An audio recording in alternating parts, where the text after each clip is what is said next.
¿Qué tal? Muy buenas tardes. Estamos de vuelta en el foco en el extraordinario marco de la antigua hacienda de La Noria en Xochimilco, que fue la residencia de Dolores Olmedo, este personaje extraordinario, una promotora cultural que logró acumular una gran fortuna, que estableció una amistad con Diego Rivera, una relación de rivalidad con Frida Kahlo, que se encontró con Diego Rivera a la muerte de Frida Kahlo y se dedicó, por recomendaciones de Diego, a comprar la obra más importante de Diego Rivera y de Frida Kahlo. De manera que lo habíamos visto ya, lo habíamos comenzado a ver, mi querida Jimena, muy buenas tardes. La semana pasada, buenas tardes a todos. Un recorrido por la parte de la residencia de Dolores Olmedo, que está dedicada a la colección más importante de Diego y de Frida. De hecho, cuentan aquí en el museo, y ya lo veremos dentro de un momentito más, que incluso el mismo Diego hizo una lista a Dolores Olmedo diciéndole cuáles eran las obras que él consideraba más importantes de las que él había pintado, y ella fue poco a poco consiguiendo cada una de ellas, o por lo menos gran parte de ellas, para así hacer de esta colección lo que es ahora. Y además, bueno, eventualmente a su muerte ella dejó como consigna que esta colección fuera para el gusto de todos los mexicanos y estuviera abierta a todo el público, lo cual, bueno, hoy hay definitivamente que agradecerle. Así es, el programa pasado recorrimos la parte de la colección dedicada a Diego Rivera, una colección de verdad formidable, vale muchísimo la pena que usted pueda venir a verlo, a ver esa obra en vivo, cara a cara, vale muchísimo la pena. Y en esta ocasión vamos a terminar nuestro recorrido por la casa de Dolores Olmedo, por el Museo Dolores Olmedo, visitando, ¿qué cree?, la parte dedicada nada más y nada menos que a doña Frida Kahlo, esta mujer que tuvo una vida dolorosísima. Estaba yo leyendo las últimas líneas de su diario, en las últimas líneas de su diario dijo: espero con alegría la salida y espero no volver, porque desde muy joven tuvo una serie de infortunios, enfermedades, la poliomielitis, un accidente tremendo que le parte la columna en 3 partes, operaciones, 35 operaciones a lo largo de la vida, en una época en la que la medicina pues no podía ofrecer todavía una alternativa recomendable, todo era tortura, todo era dolor, y todo eso lo fue Frida pintando en una pintura muy confesional. Diego Rivera la definió como una poesía bella y dolorosa. Fíjate que justamente André Breton en su momento la invita a exponer a Francia, trata de convencerla además de que ella es una pintura surrealista por el tipo de imágenes que proyectan cada una de sus obras, y ella le dice que no, porque ella no pinta lo que sueña, ella pinta lo que vive. Por eso ella no se consideraba a sí mismo una pintura surrealista. Sería una especie de surrealismo atroz, ¿no? Porque era una vida de pesadilla, la verdad. Es una mujer que sufrió mucho y sin embargo en su último cuadro se despide pintando unas sandías y diciendo: viva la vida. Es a grandes rasgos la trayectoria vital de una mujer que además siempre estuvo a la sombra de Diego Rivera. No se habló de ella, era considerada pues una cosa folclórica, extravagante, ¿sabe cómo que era? Como una flor exótica en el ojal del gran pintor, del gran muralista mexicano. Durante 10 años no se habla de ella, a los 10 años se comienza a revalorar, en los 70s, cuando viene toda esta emancipación del Año Internacional de la Mujer, de la liberación femenina, etcétera, comienza el rescate de las grandes figuras culturales de la historia de México y entonces emerge Frida Kahlo.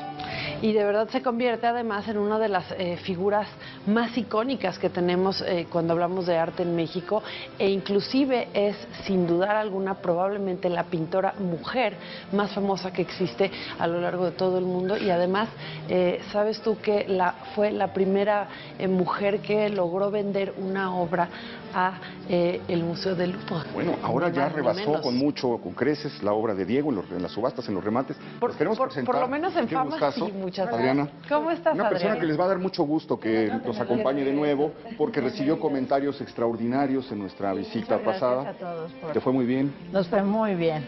Entonces, ¿Y lo que nos falta, Adriana? Todavía nos faltan 2 salas en donde vamos a ver obra de Frida Kahlo. Muy bien, ¿entramos o quieres hacernos alguna introducción para prepararnos para lo que vamos a encontrar al cruzar esta puerta?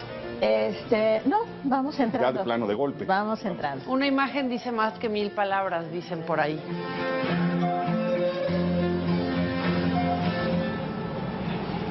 Vamos a empezar por acá. ¿Por qué no nos platicas, Adriana, cómo llega la colección de Frida? justamente en principio por este señor. No es el coleccionista. Él, este es un retrato del ingeniero Eduardo Morillo Zaffa, ¿sí? Y él fue vecino de Frida Kahlo en Coyoacán y además yo creo que su principal coleccionista aquí en México. Él a su muerte tenía alrededor de 30 obras de Frida Kahlo, ¿sí? Y la viuda se acerca a Diego Rivera ya por ahí de 1955, 56, para ofrecerle la colección. Y Rivera pues no tenía dinero para adquirirla, pero entonces le sugirió, ¿no?, a la señora Olmedo que adquiriera la colección, porque él sabía que algún día Frida iba a ser reconocida por su obra. Y la señora Olmedo comentaba que por aprecio al maestro, ¿sí?, decidió adquirir la colección de las obras de Frida Kahlo, pero nunca colgó una obra de Frida en las paredes de su casa. ¿Por qué no nos cuentas un poco, para aquellos que a lo mejor no estuvieron con nosotros el programa pasado, Adri, cómo se da esta relación entre Dolores, Diego y, bueno, esta especie de rivalidad que existía entre Frida y Dolores Olmedo? Mira, realmente la manzana de la discordia entre Frida Kahlo y Lola Olmedo nunca fue Diego Rivera, ¿no? Como les comentaba la vez pasada, pues fue en realidad el distanciamiento que se da entre Lola Olmedo y el maestro Rivera es porque el señor Howard Phillips, ¿no?, le pide que se aleje de él, ¿no? Porque ella había posado desnuda y a él sí, no le por el autorretrato que le regala, etcétera, ¿no? Pero Frida Kahlo tuvo un novio, ¿no? Un novio que se llamaba Alejandro Gómez Arias. Estudiaban juntos en la Escuela Nacional Preparatoria y de hecho es el chico que va con ella, la va acompañando cuando ella tiene el accidente en el camión. Esto es en 1925, ¿no? Mira, voy a hacer una referencia rapidísima. En la película es Diego Luna quien representa a este personaje. Justamente es Diego Luna el que representa a este personaje. Y entonces, tras el accidente, Frida obviamente queda en cama, está ahí, está triste y demás, y Alejandro deciden enviarlo a estudiar a Alemania, ¿no? Se va a estudiar a Alemania. Y a su regreso, Frida y él siguen siendo amigos, pero ya no son novios. Y entonces él tiene una nueva novia que se llama Dolores Olmedo. Entonces el primer amor de Frida y el primer amor de Lola Olmedo fue el mismo chico. Él fue la manzana de la discordia. Lo que provoca que nunca haya colgado una pintura de Frida Kahlo en la casa de Dolores Olmedo, mientras Dolores estuvo en vida. Así es. Este es el personaje central. Así es. Muere el mismo año que Frida, curiosamente. Sí, ¿verdad? En 1954. Entonces, pues es ahí, ¿no?, gracias a él, ¿no?, a su visión y a su colección, que tenemos la colección más grande del mundo de Frida Kahlo. Se alberga aquí en el Museo Dolores Olmedo. Tenemos 26 obras. Son 200 las obras que ella hace alrededor de su vida aproximadamente, ¿no? Pues mira, nosotros tenemos contabilizadas alrededor de unas 400, pero en eso se incluyen cartas, objetos que haya intervenido, por ejemplo, sus corsés, ¿no? O sea, todo lo que haya intervenido, sus cartas, sus dibujos, etcétera. Pero en sí lo que es obra plástica, ¿no?, lo que son óleos, por ejemplo, sobre lámina o sobre tela, pues sí, son alrededor de la mitad de ese número, alrededor de 200. Y aquí está reunida la más importante que hay en el mundo.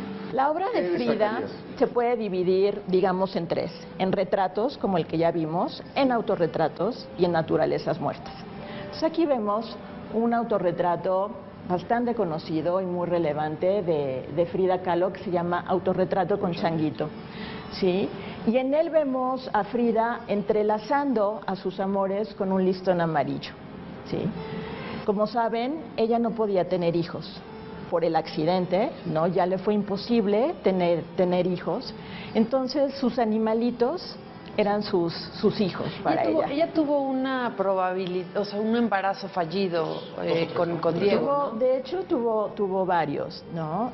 Uno muy conocido y relevante que también se muestra en la película, de hecho, que es en Detroit, cuando están ellos en Detroit.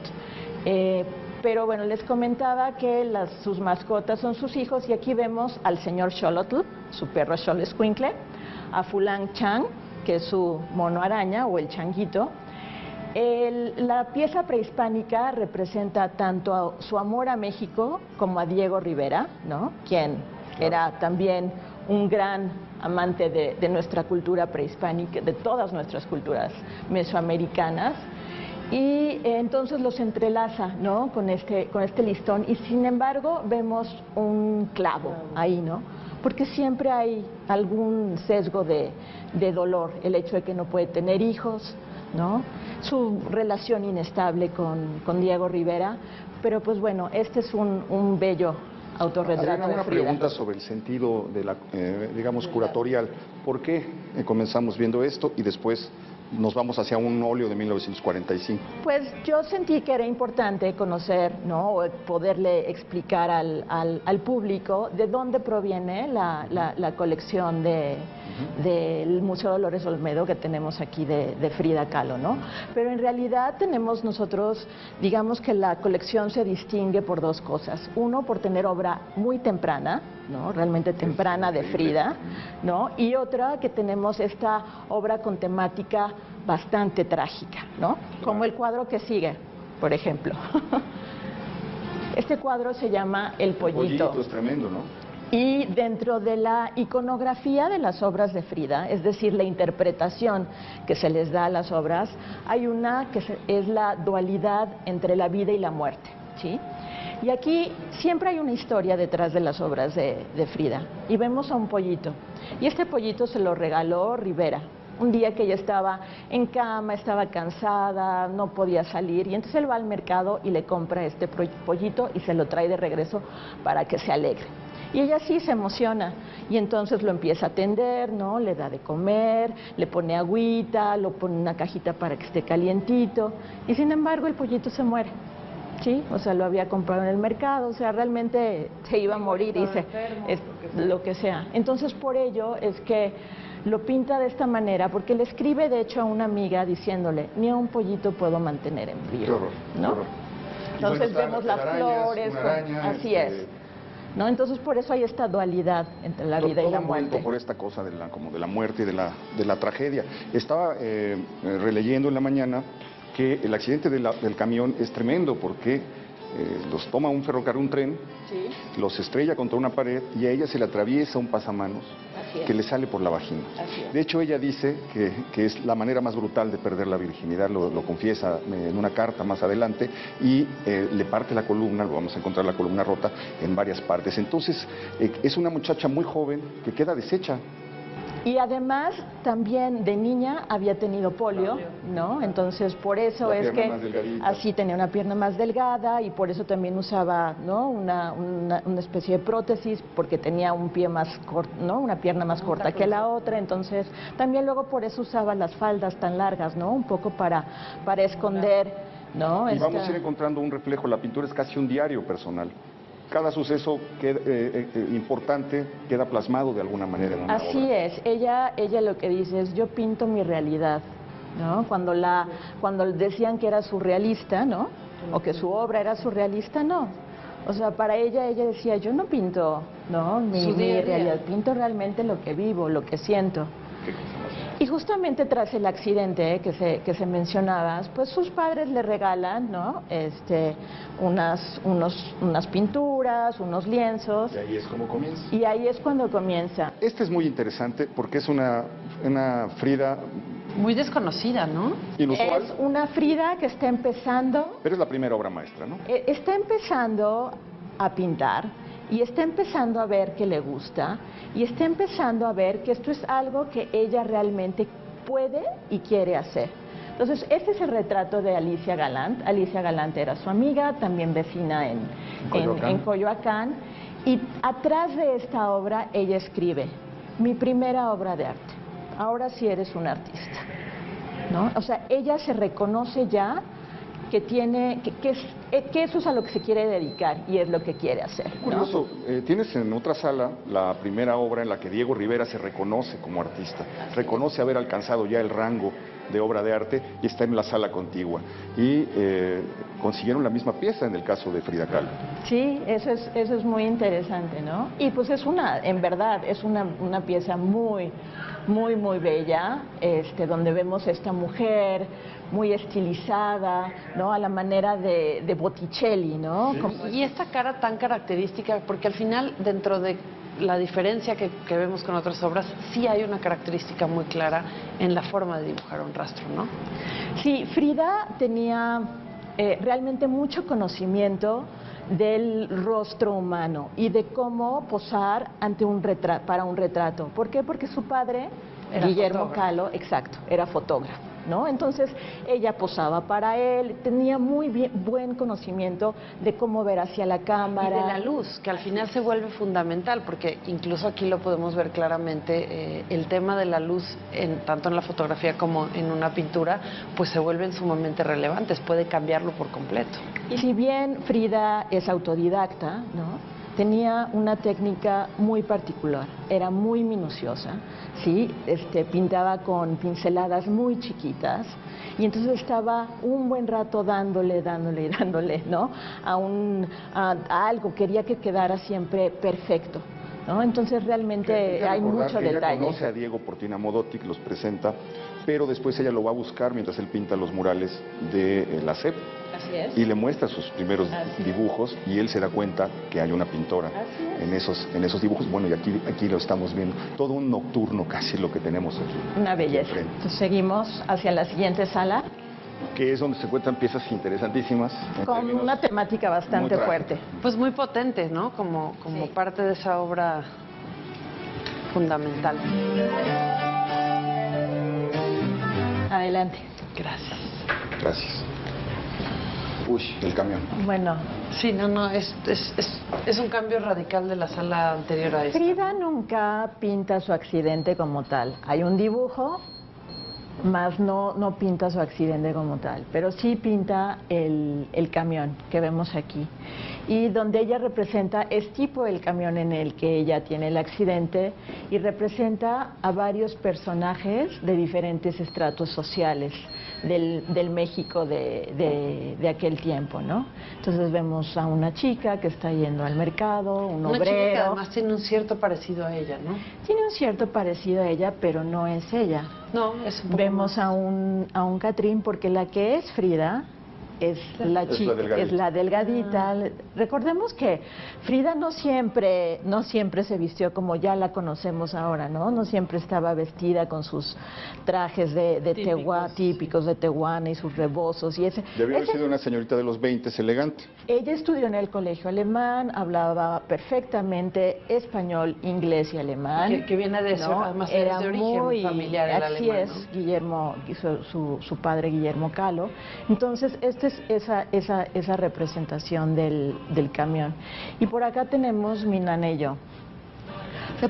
Hace ratito hablábamos de que si sus obras eran o no surrealistas, ¿no?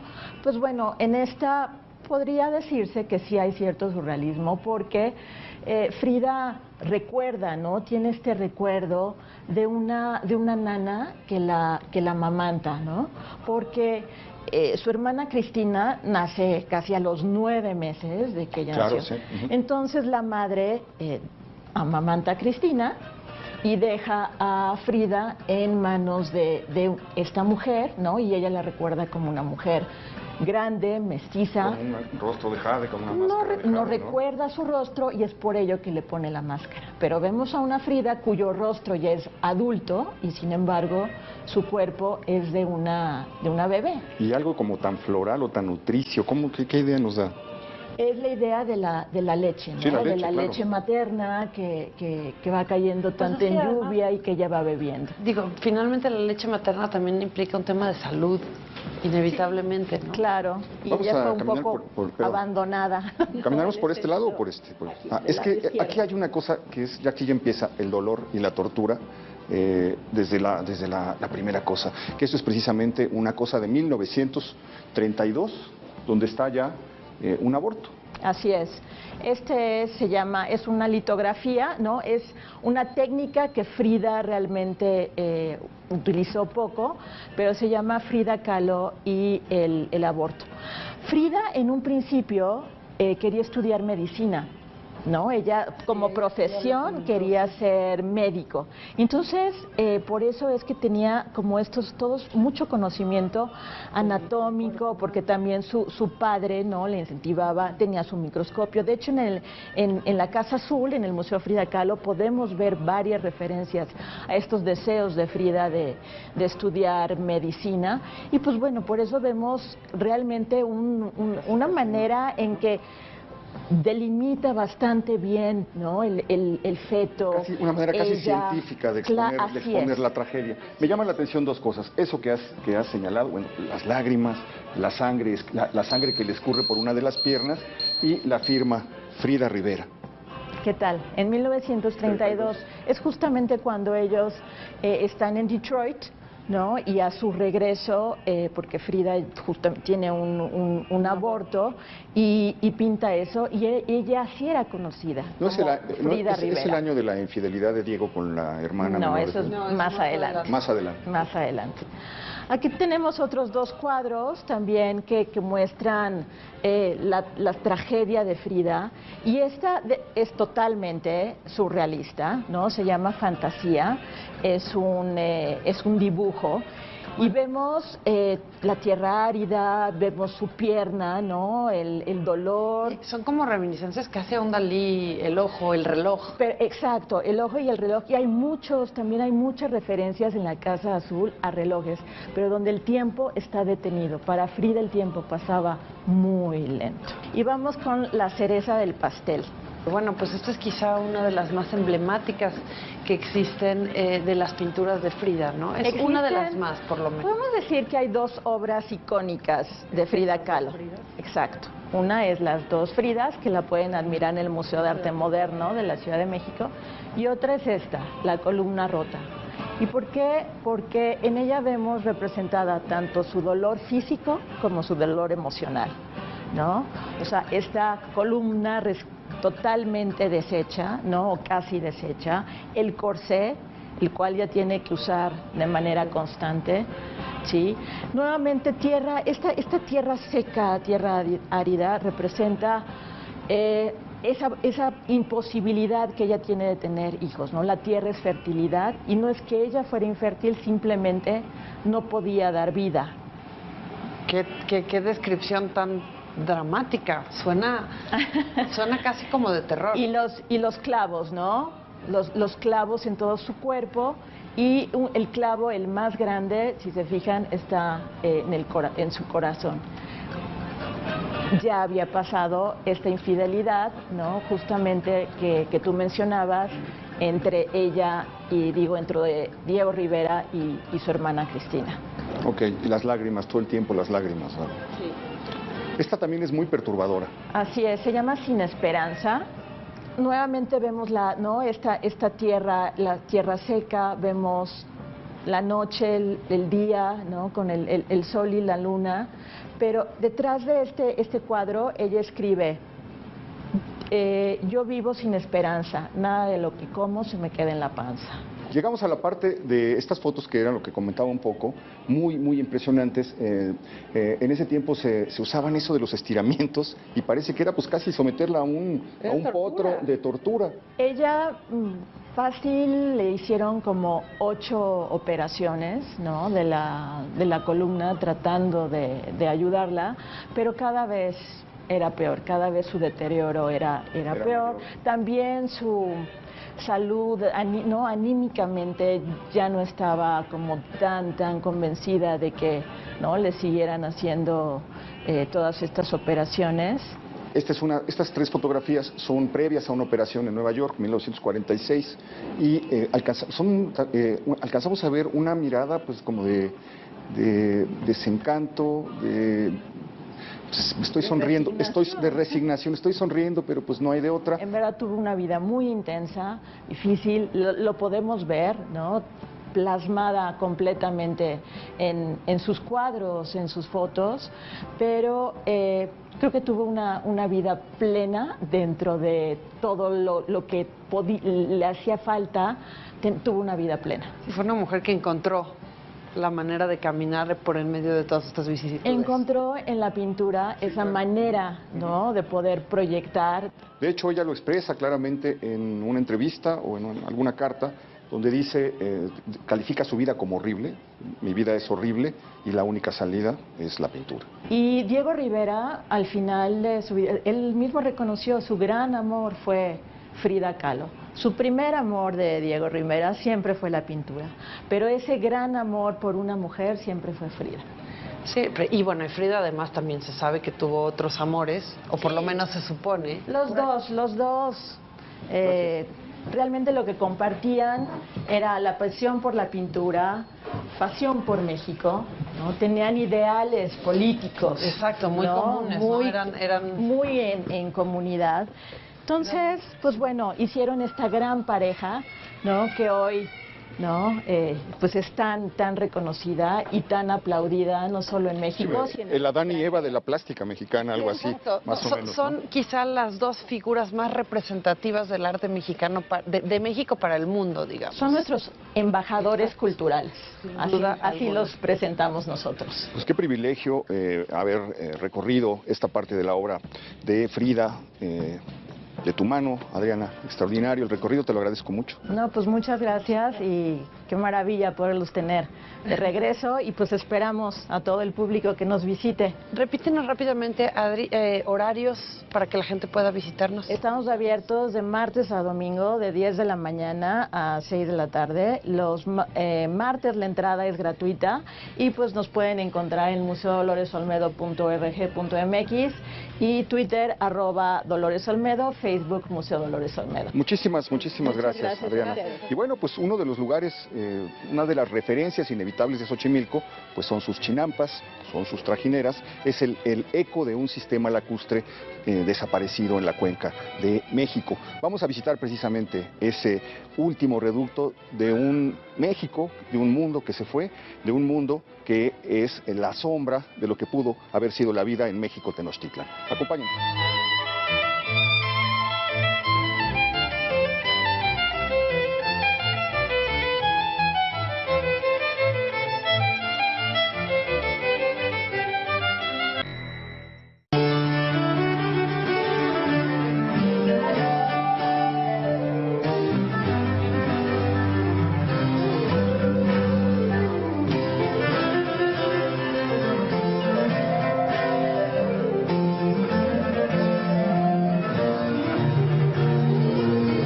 Pues ya lo anunciaba el señor de Mauleón justo cuando nos despedimos del Museo Dolores Olmedo y estamos precisamente en este momento ya llegando a una de las partes que más llama la atención sin duda alguna de este lugar de Xochimilco, que ya nos contabas, Héctor, desde el programa pasado un poco de la historia de este lugar, de la realmente muy lejana y muy larga historia que tiene este lugar, pero deberías de seguirnos platicando un poco. ¿Dónde estamos y cuál es la importancia que tiene este lugar para nuestra ciudad? Es una gran oportunidad poder hacer este paseo. Ahorita estamos pasando por una alfombra de lirios, que es una de las grandes plagas, digamos, que han caído en los últimos años sobre Xochimilco, y se dice que en el Porfiriato se comenzaron a sembrar para darle ornato a los canales y acabaron invadiendo y devorando. Todos se volvieron un problema tremendo, uno de los muchos problemas que tiene Xochimilco. Pero el privilegio es poder estar tocando el pasado vivo. Esto es el pasado vivo. Esto era el sistema de canales e islotes artificiales que formaban parte de la cuenca del Valle de México. Esto es lo que estamos viendo, es precisamente lo que pudo en algún momento haber conformado los alrededores de México, Tenochtitlan y desde luego de Xochimilco. Recordemos, ya lo decíamos en el programa pasado, que Xochimilco es un lugar que ha atravesado los siglos. Xochimilco ya existía como asentamiento de los xochimilcas antes de que llegaran los aztecas al Valle de México, mucho antes de la fundación de Tenochtitlan. Cuando pasan, se dice que los xochimilcas es la primera tribu nahuatlaca que se asienta en este lugar. De hecho, se dice que el nombre de Xochimilco en náhuatl significa el lugar donde se siembran Flores, ¿no? Cementera de Flores. Cementera. ¿No? En este espacio es donde se asienta esta tribu nahuatlaca al servicio de Azcapotzalco. Comienza un periodo de expansión. Se dice que los dominios xochimilcas iban desde el Pedregal hasta lo que hoy es el Pedregal de San Ángel hasta Xochimilco, es decir, era un lugar amplísimo hasta que llega la emancipación mexica y los mexicas los convierten en un pueblo tributario. Hay muchísimas leyendas alrededor de este servicio tributario que prestan los xochimilcas a México Tenochtitlan. Ellos construyen la calzada de Iztapalapa. Claro. Ellos construyen el Templo Mayor.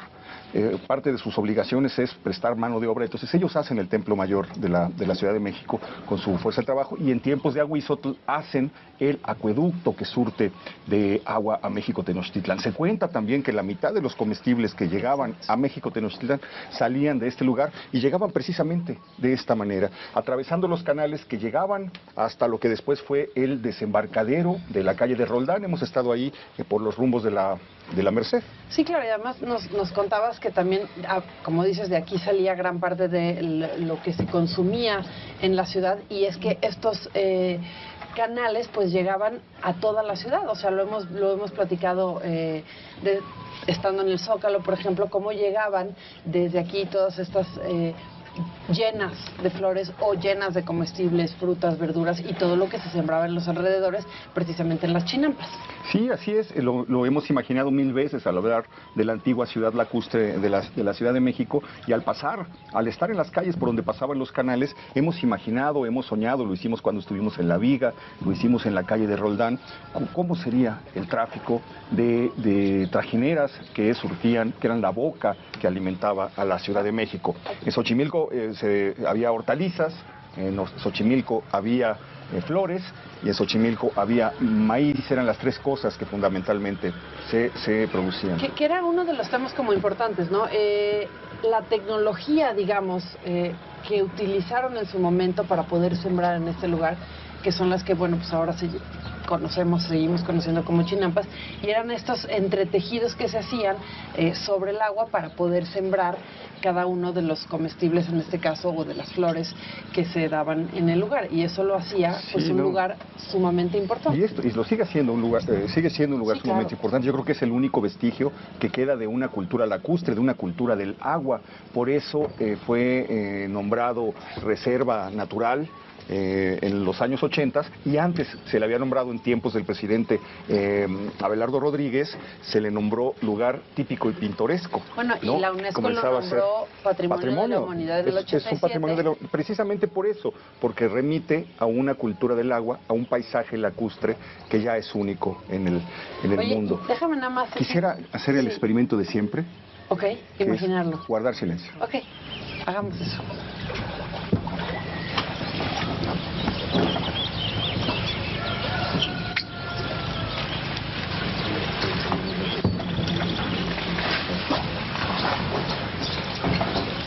Escuchamos un poco el rumor del agua, escuchamos un gallo por ahí. ¿Sabes qué? Hay un contraste muchísimo, porque se escucha un gallo como lo escucharían probablemente antaño, pero también se escucha un motor de repente por acá. Entonces estos contrastes... Sí, desde luego las transformaciones han sido tremendas. Inevitables. Se han secado por muchísimas razones, se han ido secando los manantiales. El lago de Xochimilco era alimentado por 14 manantiales en sus buenos tiempos. Ha descendido el nivel de los canales, pero todavía queda, como te comentaba, un reflejo que no es nada pálido. Llegando a este momento donde el canal se vuelve más silencioso y más solitario, queda un reflejo nada pálido de cómo debió haber sido ese mundo, esa cultura lacustre, mi querida. Ese Xochimilco de antaño.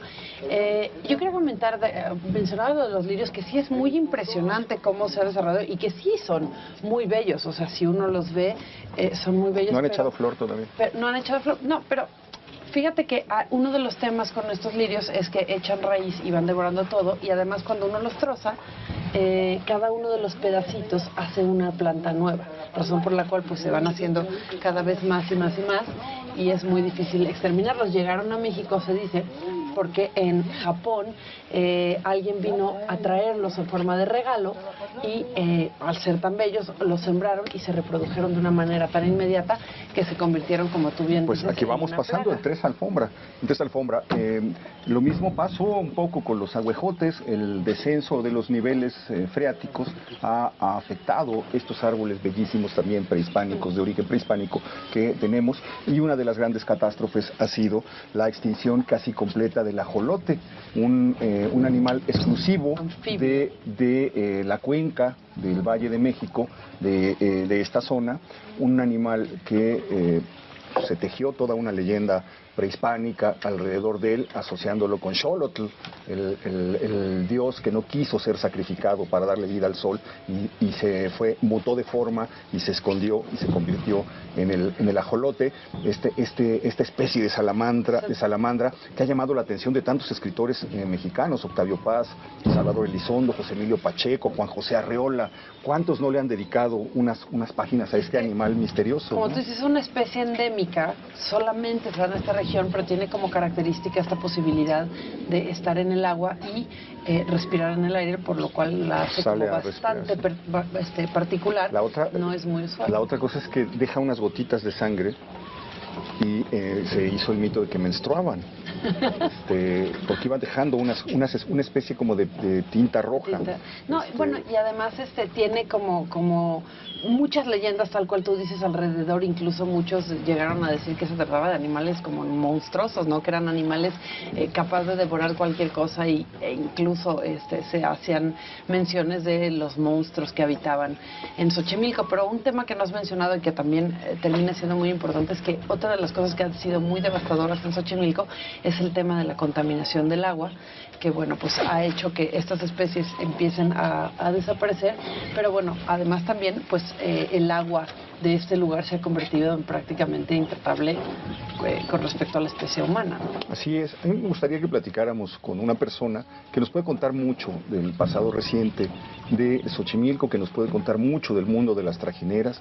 Yo tengo mil cosas que preguntarle. ¿Por qué no invitamos yo además a don soy Catarino feliz del Monte a que se don acerque? Catarino del Monte, qué nombre fantástico tiene usted, yo vuelvo a decir.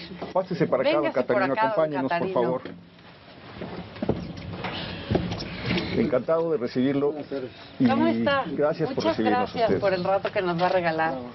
¿Cómo está, don Catarino? Cuéntenos un poco, ¿hace cuánto tiempo que está aquí usted? Esta es su trajinera. Sí. De hecho, cuéntenos un poco de su trabajo, de su historia aquí en Xochimilco. Pues mire, yo nací en el 25 de noviembre de 1937. Pero yo cuando me acuerdo de aquí... ¿Nació aquí en Xochimilco usted? Sí, yo aquí adelantito nací.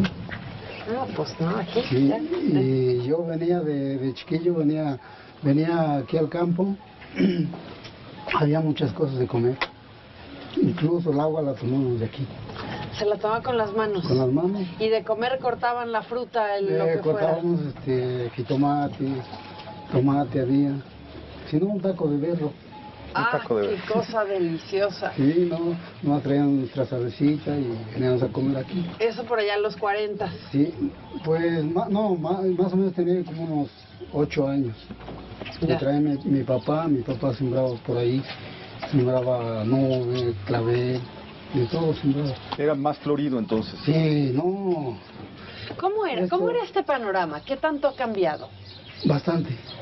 ¿Qué veía usted en esa Bastante, época? porque eso se originó desde cuando dejaron poner las casas como están ahí. Ajá. ¿Sí?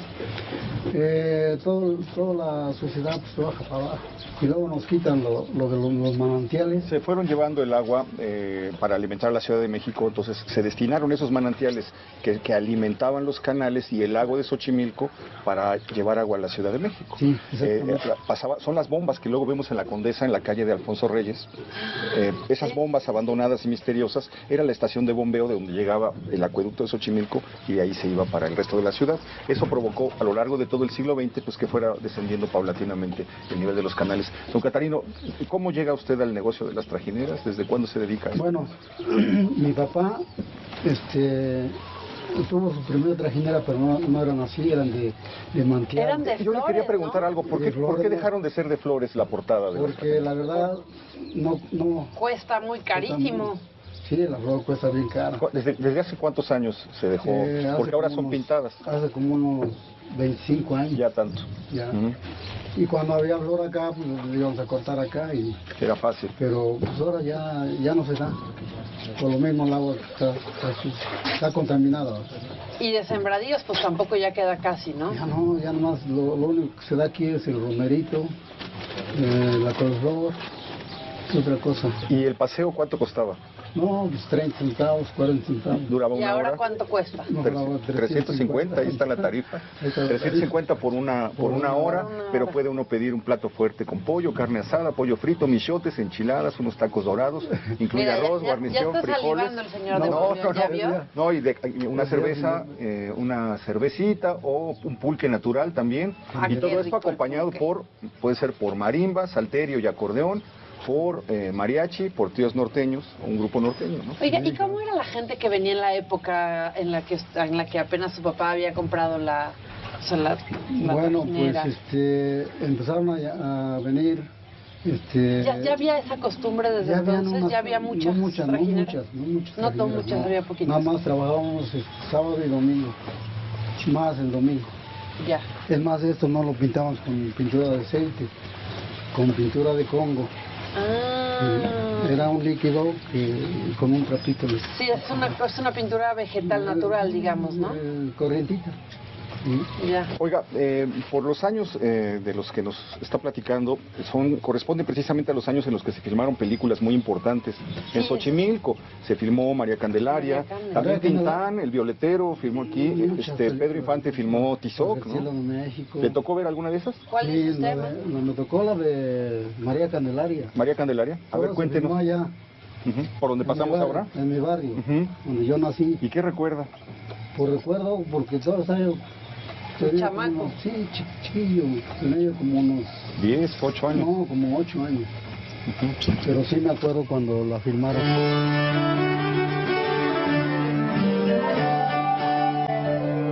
40.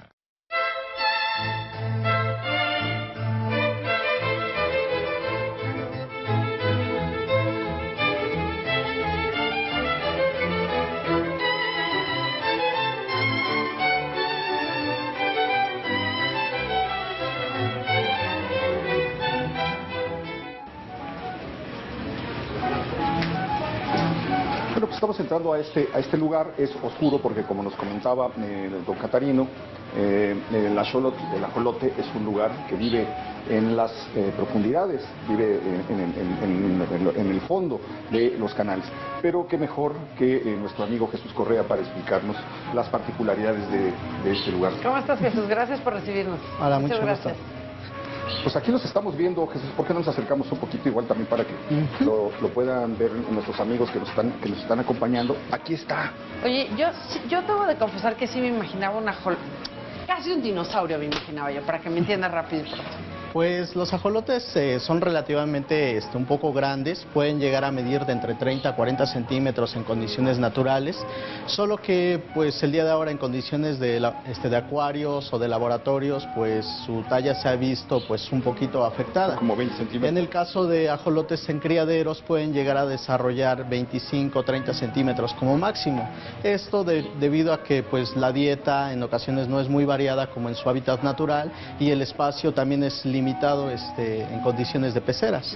Bistoma, Mexicano.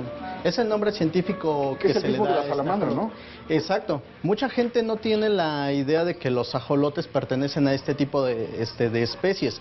La razón del por qué es que los ajolotes que se originan en el altiplano mexicano carecen de una fase de metamorfosis debido al bajo nivel de yodo que hay en el ambiente. Entonces ellos retienen toda su fase, una etapa larval. Viven como animales acuáticos, pero con los indicios de un animal externo, que en este caso son las 4 extremidades. Has dicho algo muy interesante, que es como el Peter Pan de Algo los así. anfibios, ¿no?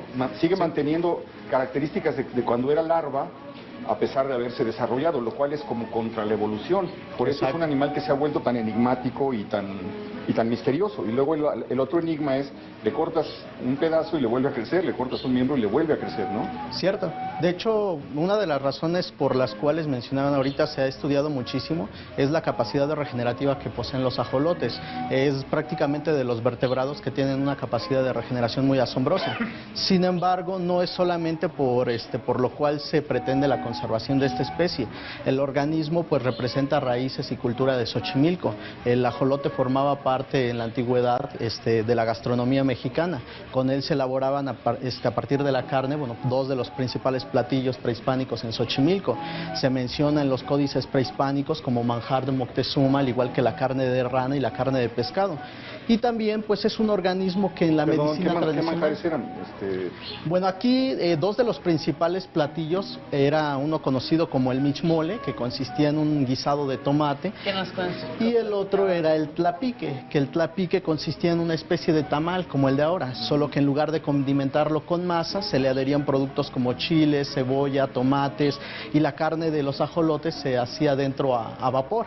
El día de ahora, pues estos platillos prácticamente han ido desapareciendo debido a la desaparición también de la fauna.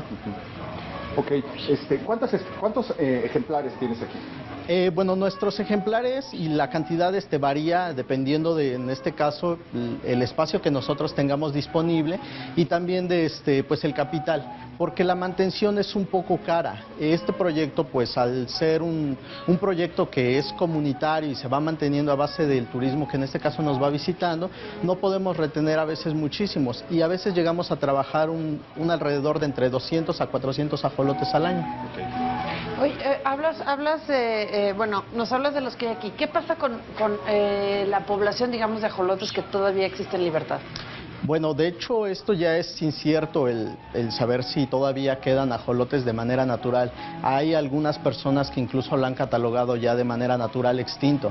Sin embargo, lo que sí es cierto es que es una especie pues ya muy amenazada. La razón del por qué ha ido desapareciendo pues es debido a que se ha visto pues muy afectado su ecosistema. Esto por varios factores. Una, la depredación por parte de los humanos, que en este caso pues anteriormente fue un factor que contribuyó a que la especie fuera desapareciendo.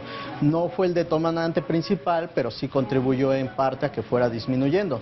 Otra de ellas fue la contaminación que se ha ido generando dentro de los canales, el derrame de pesticidas, insecticidas, químicos, que en este caso es por los productores de plantas de ornato, pues se llegan a derramar y algunos animales se enferman y se llegan a morir. Otra es la pérdida de su ecosistema.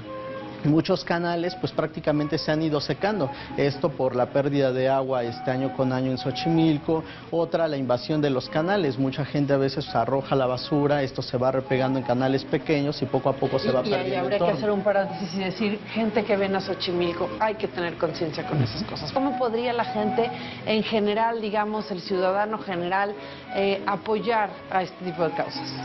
Bueno, para empezar, como lo decías, simplemente con la intención de conservar el entorno, las áreas naturales, ya es una gran ayuda. A veces no es necesario el venir a Xochimilco, no solamente Xochimilco es el que tiene problemas, prácticamente todas las zonas o áreas verdes se han visto afectadas.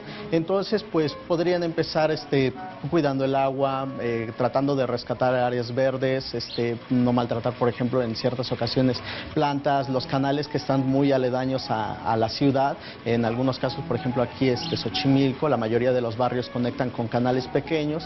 Tratar de evitar arrojar basura o tapar estos canales para crear pues pasos. De esta forma pues se empezaría a conservar prácticamente el entorno de Xochimilco y sería pues en un futuro pues posible volver a introducir el ajolote. Ahorita hay muchos criaderos que se dedican a la reproducción y conservación de estas especies. Lamentablemente todavía no se pueden reintroducir directamente a su hábitat natural, por lo que nos comentabas, porque todavía siguen pues avanzando estos problemas. Entonces, de no hacer algo, no frenar estos problemas, pues va a ser imposible volver a reintroducirlo. ¿Cuántos quedarán en los criaderos? ¿Más todos? De hecho, ahorita, bueno, los criaderos son amplios y pueden generar generar muchísimas especies. Hay criaderos que pueden llegar a producir hasta 10,000 ajolotes en el año. Sin embargo, decía, pues a veces no es solamente reproducirlos, porque lamentablemente no hay lugares donde depositar a tantos ajolotes. Entonces, ahorita primero lo que se tiene que hacer es buscar y acondicionarles un lugar donde poder liberar estas especies. ¿Hay algún caso rápidamente, ya nada más, Jesús, en el que el ajolote mismo podría hacer algún tipo de depredación? De hecho, prácticamente todas las especies, como decía, son depredadoras, forman parte de la cadena y algunas son reguladoras de ciertas especies. Por ejemplo, en el caso del ajolote, era una especie que podía regular, por ejemplo, especies como las larvas de mosco, los coríxidos, aquí nosotros teníamos unas que les llamaban cucarachas de agua, ciertas especies de peces, las larvas de rana, que nosotros conocemos como atepocates o renacuajos, igualmente. Pero decía, bueno, el día de ahora no se ha visto a lo mejor un incremento de estas especies debido a que pues el ajolote fue reemplazado con otro tipo de especies, como en este caso la carpa y la mojarra, pero salió contraproducente porque no solamente las reguló, prácticamente las aniquiló. Pues muchísimas gracias, es tal vez la última ocasión, la última oportunidad que podremos tener de ver de cerca y muy cerca de su hábitat a una especie como esta. Ojalá no sea la última. Jesús, ¿cómo puede la gente visitar este lugar para conocer directamente? Pues de hecho nosotros estamos ubicados en Canal de Apatlaco, dentro de la zona ecológica de Xochimilco. El criadero se le denomina la casita del axolot y bueno, el responsable de este proyecto es Alejandro Correa, mi papá. Tu papá. Muchas gracias, Jesús. Qué placer platicar contigo. Gracias. Igualmente. Y pues a nosotros ya casi... Con el tiempo encima de nuevo. Para variar y no perder la costumbre.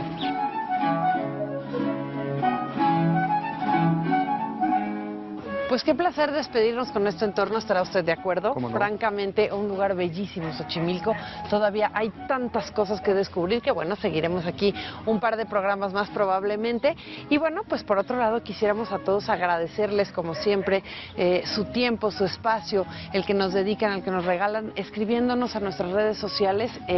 Como cada programa, ahora sí, quisiéramos agradecer en específico a algunas personas, Lupita Costa, Luprisha, que siempre está con nosotros en cada evento, a Nan Ives, no sé cómo se pronunciará, Nan Ives. Pero bueno, así dice su Twitter, Lupita Mancilla, Maritere Laceri, Hugo Delgado, Divis Rocks, Juliana Solano, de verdad, gracias a todos los que nos escriben. Ojalá de verdad que tengan espacio para seguirnos escribiendo. Les dejamos nuestras redes para que puedan hacerlo. Por un lado están los del programa. En Facebook pueden buscarnos como El Foco Proyecto 40 o bien en Twitter @elfocop40, el de una servidora @xurrutia. Y @HD Mauleón. Le agradezco muchísimo que nos haya acompañado. Espero que haya disfrutado el recorrido, que haya sido una manera de conocer un poco más, de acercarse un poco más a los secretos, la riqueza, los misterios de esta inmensa ciudad. Le agradezco mucho que nos haya acompañado. Gracias. Sígasela pasando bien y lo esperamos la próxima semana aquí en El Foco. Y en Xochimilco. Xochimilco, aquí nos vemos. Aquí en El Foco de Xochimilco. Gracias.